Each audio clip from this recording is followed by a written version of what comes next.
সব রহস্যেরই কি ব্যাখ্যা হয়? হয় না বোধহয়। তাই পৃথিবীতেই এমন কিছু ঘটনা ঘটে গিয়েছে বিজ্ঞান যার কোনো ব্যাখ্যা আজ পর্যন্ত দিতে পারেনি। ফলে শুধু রহস্যে আবৃত্তি হয়েই থেকে গিয়েছে সেই সব ঘটনা। আধুনিক যুগে বসবাস আমাদের, যে কোনো ঘটনাকে বিশ্বাস করতে আমাদের প্রয়োজন হয় প্রমাণের। শুধু তাই নয়, পার্থিব সব কিছুরই বৈজ্ঞানিক ব্যাখ্যা দাঁড় করানোর চেষ্টা করা হয়। তাও অবশ্য ভুল নয়। এমনকি বিশ্বাস আর বিজ্ঞানের কোনো সংঘাত নেই সবসময়। তবে এমন অনেক ঘটনা ঘটে গিয়েছে এই পৃথিবীতেই, যা পূর্ণ কিছুটা ব্যাখ্যা দিতেও অপারগ হয়েছে বিজ্ঞান। পরীক্ষা নিরীক্ষা, বিশেষজ্ঞের মতামত পেরিয়ে সেই সব ঘটনা শুধু জন্ম দিয়ে গিয়েছে রহস্যের, যে সে রহস্য নয়। বহু চেষ্টা করেও যে রহস্যগুলির কোনো কুল কিনারা খুঁজে পাওয়া যায়নি। এমনকি সব ঘটনাই যে ঘটেছে বহু আগে তেমনও কিন্তু নয়। অনেক আছে বেশ সাম্প্রতিকও। প্রকৃতির অনেক কিছুই আসলে রহস্যে ঢাকা। নিজেকে সে আগলে রাখে নানা ধরনের রহস্য দিয়ে। কিছু রহস্যের সমাধান মানুষ করতে পারে, কিছু রহস্য অমীমাংসিতই থেকে যায় আজীবন। আজ তেমনি 5টি রহস্যের কথা বলবো আপনাদের জন্যে, যে রহস্যের কোনো সমাধানই করা উঠা গেল না আজ পর্যন্ত। ঘটনা আজকের নয়, সেই দ্বাদশ শতাব্দীর ইংল্যান্ডের উলপিট এলাকা। সেখানে হঠাৎই এক জোড়া ভাই বোন এসে উদয় হলো। অবাক হওয়া বিষয় হলো, এরা সব দিক থেকেই আলাদা। সাধারণত মানুষের মতো দেখতে ছিল বটে, তবে তা গায়ের রং ছিল অস্বাভাবিক সবুজ রঙের। দুই ভাই বোনের কথাও কেউ বুঝতো না। পোশাকও ছিল অদ্ভুত, আর খাবার খেত কেবল কাঁচা সিম। কিছুদিন পরই অবশ্য ভাইটি মারা যায়, বেঁচে থাকে বোন। মেয়েটিকে ধীরে ধীরে ইংরেজি ভাষা শেখানো হয়, তার সাথে অন্যান্য খাবারও। ধীরে ধীরে মেয়েটির গায়ের সবুজ রং পরিবর্তন হতে শুরু করে।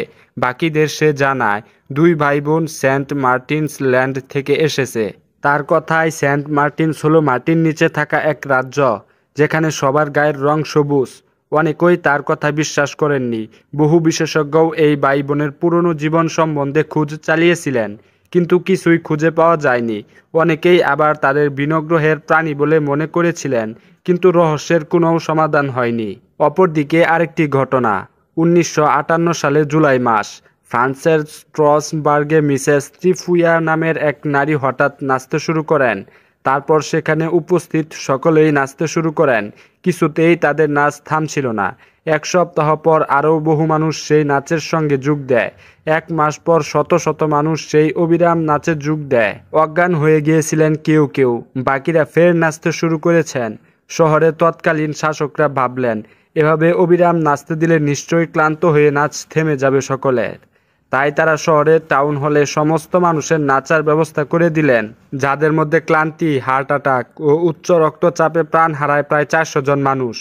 মাসের পর মাস অবিরাম নাচতে থাকা কোনো ব্যক্তির পক্ষেই সম্ভব নয়। কিন্তু কেন শুরু হয়েছিল সেই নাচ, তা আজ পর্যন্ত জানা সম্ভব হয়নি।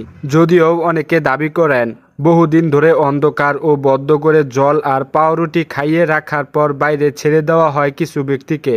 তাদের মধ্যেই এই নাচের যুগ দেখা যায়। আবার অন্যদিকে সাধারণ একটি ছবি, কিন্তু না, ভালো করে দেখলে চোখে পড়তে পারে অদ্ভুত ও অস্বাভাবিক কিছু বিষয়। কি তা? 1941 সালে কানাডার গোল্ড ব্রিজ থেকে একটি ছবি তোলা হয়। সেই ছবিতে আরও অনেকের সঙ্গে ছিলেন একজন ব্যক্তি, কিন্তু তিনি সকলের থেকেই আলাদা।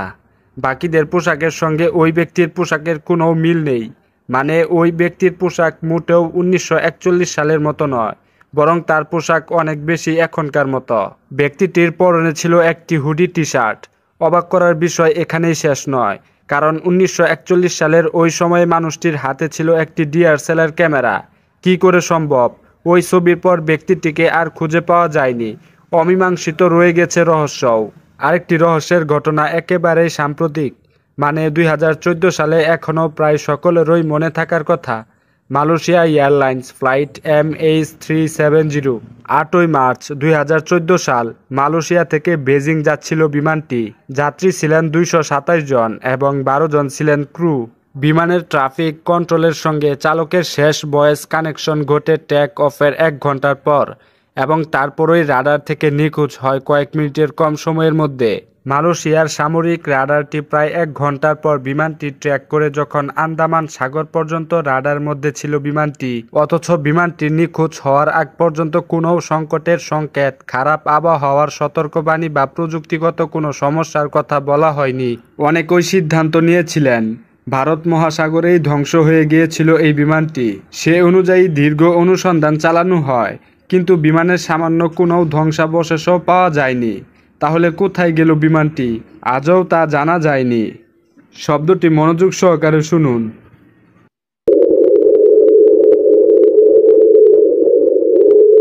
1960 সালে নাগাদ এই ঘটনা। বিশেষত Canada, new Mexico, Scotland, New Zealand সহ বিশ্বের বিভিন্ন দেশে অনেকেই এই অদ্ভুত শব্দ শুনতে শুরু করেন। অনেকটা যেন গাড়ির ইঞ্জিন চলার মতো শব্দ। কানে তুলু গুজে রাখলেও শোনা যেত, কিন্তু সব মানুষ সেই আওয়াজ শুনতে পেত না। শব্দটির নামকরণ করা হয় দে হাম। জানা যায় শতকরা মাত্র 2 ভাগ মানুষ হাম শুনতে পেতেন, সাধারণত বাড়ির ভিতরে থাকার সময়, এবং গভীর রাতে হামের আওয়াজ আরও জোরে শোনা যেত বলে জানিয়েছেন সেই সব মানুষরা। হামের কারণে মনস্তাত্ত্বিক ব্যাখ্যা কিংবা অতি প্রকৃত ব্যাখ্যা দেওয়ার চেষ্টা করা হয়েছিল।